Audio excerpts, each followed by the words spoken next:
രാഷ്ട്രീയ നേതാക്കന്മാർ സമൂഹത്തിന് മാതൃകയാകേണ്ടവരാണ്. എന്നാൽ നമ്മുടെ നാട്ടിലെ ചില നേതാക്കന്മാർക്കെതിരെ സാമ്പത്തിക കുറ്റകൃത്യങ്ങളും ലഹരി കേസുകളും ലൈംഗിക ആരോപണങ്ങളുമൊക്കെ ഇപ്പോൾ പുറത്തു വരുന്നുണ്ട്.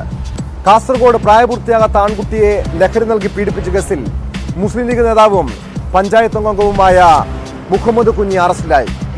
ഈ കേസിലെ മറ്റൊരു പ്രതിയെ നേരത്തെ പോലീസ് പിടികൂടിയിരുന്നു.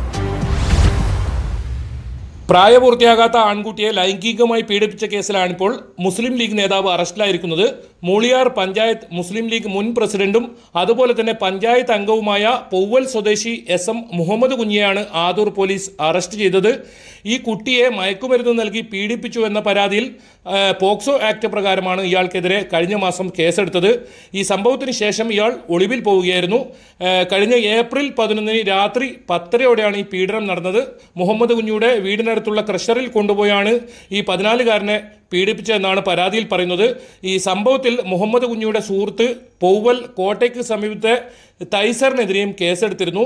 എന്തായാലും കേസെടുത്തതിന് പിന്നാലെ മുഹമ്മദ് കുഞ്ഞിയെ മുസ്ലിം ലീഗ് പ്രസിഡന്റ് സ്ഥാനത്ത് നിന്നും അതുപോലെ തന്നെ പോഷക സംഘടനകളുടെ ചുമതലയിൽ നിന്നും നീക്കിയിരുന്നു. മുളിയാർ പഞ്ചായത്ത് പൗവൽ വാർഡിൽ നിന്നാണ് ഇയാൾ അംഗമായത്.